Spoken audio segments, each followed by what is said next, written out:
Say memories never fade, but some are hidden, buried beneath silence, old walls, and secrets no one dares to speak of. My name is Alina Verma, I'm 26, and today, after 14 long years, I'm returning to the house where my mother died. The gates creaked as I pushed them open. The house stood like a quiet ghost, unchanged, just older, like me. I ran away from this place when I was 12.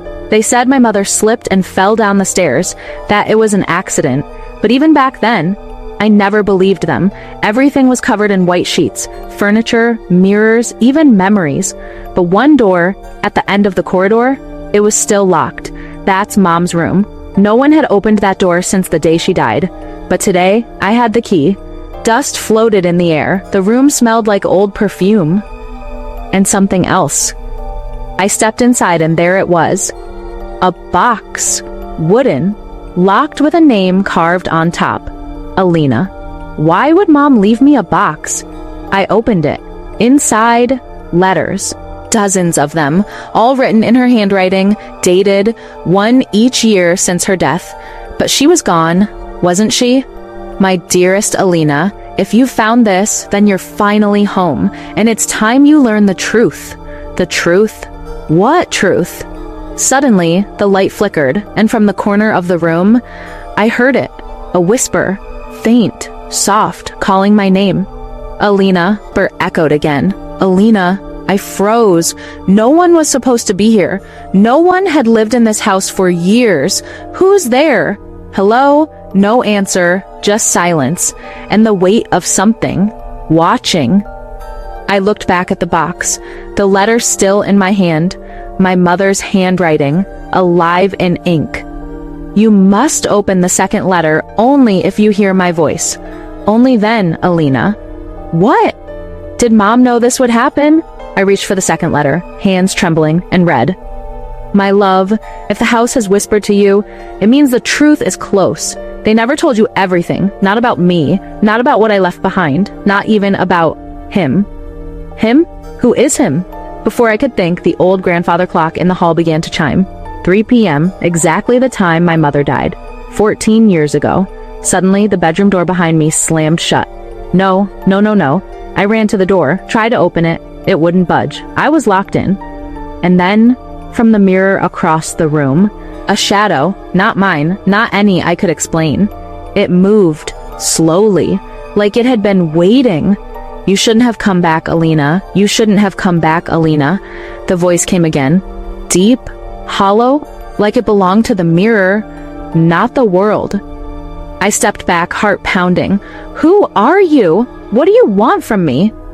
No answer, but the reflection in the mirror. It moved, even though I didn't. It was me, but not me. The woman in the mirror looked older, tired, and sad. She raised her hand, pointed behind me. I turned around, the old wardrobe near the window.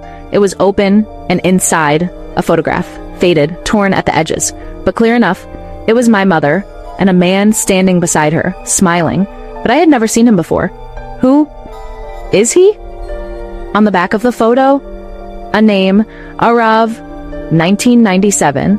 Arav, but that's not my father's name. I rushed back to the box. There was a third letter, already opened. I don't remember opening it, but it was blank, except for one line.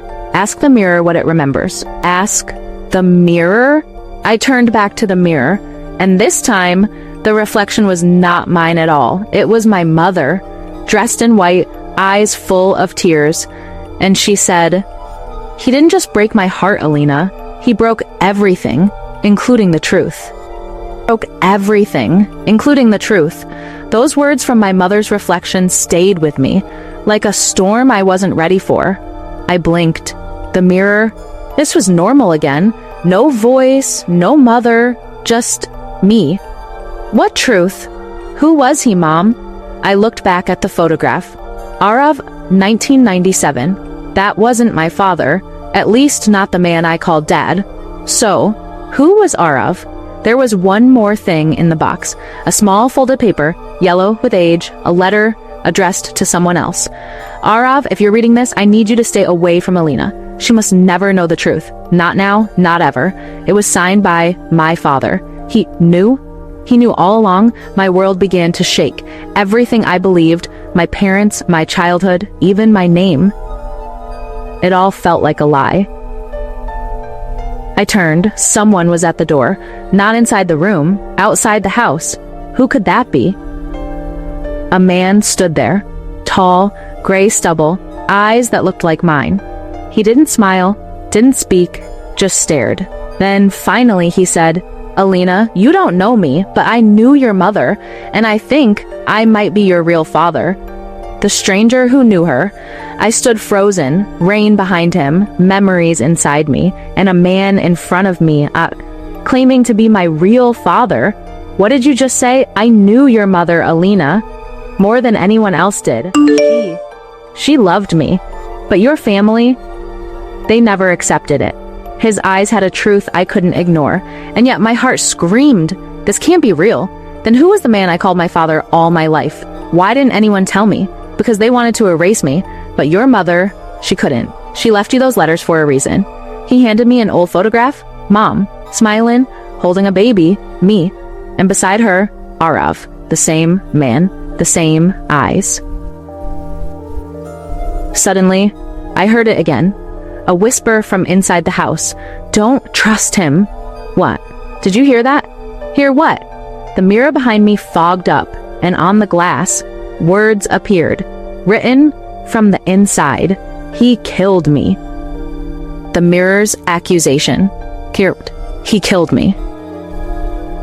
Those words were written right across the mirror, clear as daylight, as if my mother was screaming through the glass. I turned to Arav, my hands shaking. "Did you do this?" "What? No, I swear I didn't write that." He looked terrified, but was it real fear or an act? The mirror fog faded, and so did the words. "If you're lying to me, I'll find out.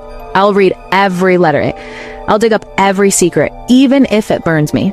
Alina, I loved her, but I wasn't the only one who did, and someone else wanted her gone." His words chilled me. Who else? Then I remembered, a name mentioned in the letter I hadn't opened yet. Uncle Ramesh, my father's elder brother, the one who never visited after Mom died. He was here that night, the night Mom fell.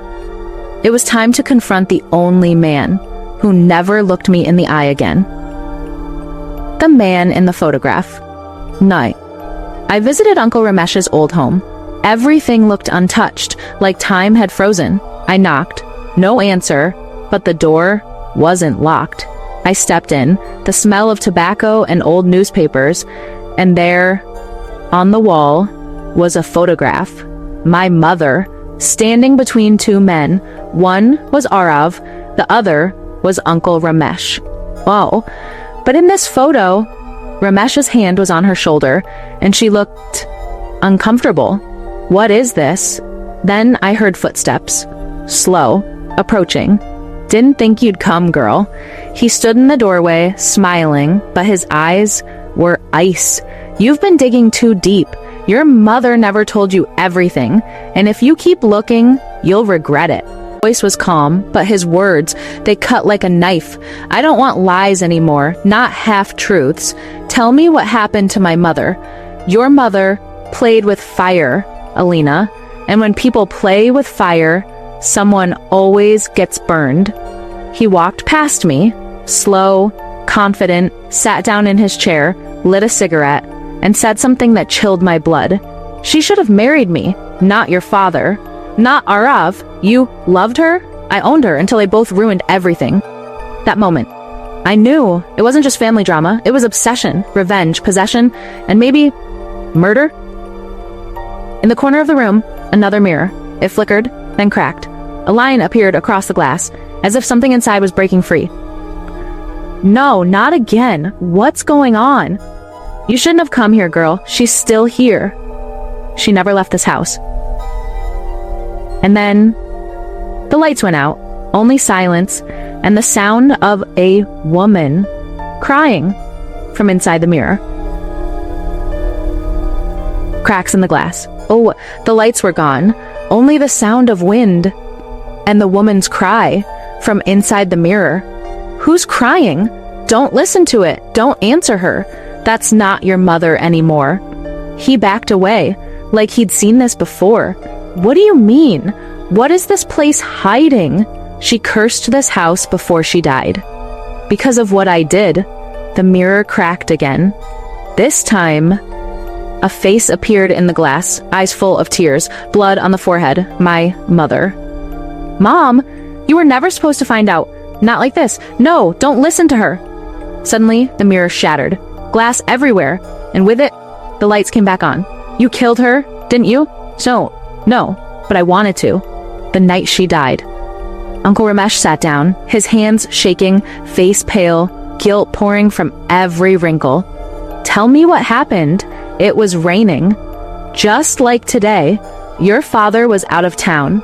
Arav had come to say goodbye. Your mother wanted to leave with him, run away, take you with her, but I stopped her. His voice broke.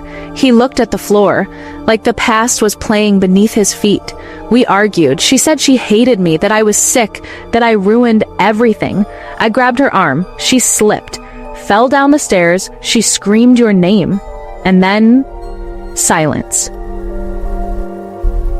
The truth? So simple, so cruel. You let me grow up thinking it was an accident, because no one would believe me. Because I was afraid, because I still loved her.